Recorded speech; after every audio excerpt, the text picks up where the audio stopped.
സാമൂഹിക പ്രതിബദ്ധതയുടെ ഭാഗമായി Kerala state service pensioners union Nenmara യൂണിറ്റിന്റെ നേതൃത്വത്തിൽ നെന്മാറ സാമൂഹ്യാരോഗ്യ കേന്ദ്രത്തിലെ പാലിയേറ്റീവ് രോഗികളുടെ മക്കൾക്ക് പഠനോപകരണങ്ങൾ വിതരണം ചെയ്തു.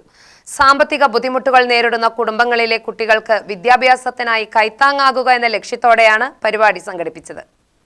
പാലിയേറ്റീവ് പരിചരണത്തിൽ കഴിയുന്ന രോഗികളുടെ കുടുംബങ്ങൾ പലപ്പോഴും സാമ്പത്തികമായും സാമൂഹികവുമായി നിരവധി വെല്ലുവിളികൾ നേരിടുന്ന സാഹചര്യത്തിലാണ് വിദ്യാർത്ഥികൾക്ക് പഠനോപകരണങ്ങൾ വിതരണം ചെയ്തത്. നെന്മാറ സാമൂഹ്യാരോഗ്യ കേന്ദ്രത്തിൽ നടന്ന ചടങ്ങിൽ ആശുപത്രി സൂപ്രണ്ട് ഡോക്ടർ ജയാനന്ദൻ പഠനോപകരണങ്ങൾ ഏറ്റുവാങ്ങി.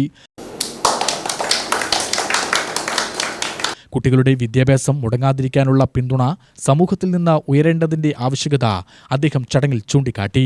വിദ്യാർത്ഥികളുടെ വിദ്യാഭ്യാസ മുന്നേറ്റത്തിന് സമൂഹത്തിന്റെ കൂട്ടായ പിന്തുണ അനിവാര്യമാണെന്നും ഇത്തരം പ്രവർത്തനങ്ങൾ മാതൃകാപരമാണെന്നും അദ്ദേഹം പറഞ്ഞു. പെൻഷൻ പറ്റിയതിനു ശേഷം വീട്ടിൽ ചടഞ്ഞുകൂടിയിരിക്കാതെ സമൂഹത്തിൽ ഇറങ്ങി ആക്റ്റീവായിട്ട് ശക്തമായിട്ട് പ്രവർത്തിക്കുന്നതിൽ അഭിനന്ദനം രേഖപ്പെടുത്തുന്നു.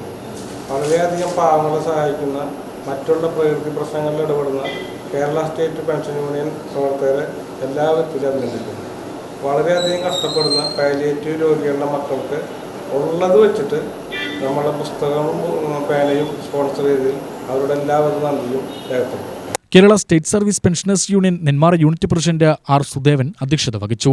ചടങ്ങിൽ K Chandran, nursing superintendent Fareeda, health inspector Pratap Chandran, Sini, project clerk Saheera എന്നിവർ സംസാരിച്ചു. ചടങ്ങിന് എ ബാലകൃഷ്ണൻ സ്വാഗതം പറഞ്ഞു. ബ്ലോക്ക് സെക്രട്ടറി കെ നാരായണൻ നന്ദി രേഖപ്പെടുത്തി. U T V news, Palakkad.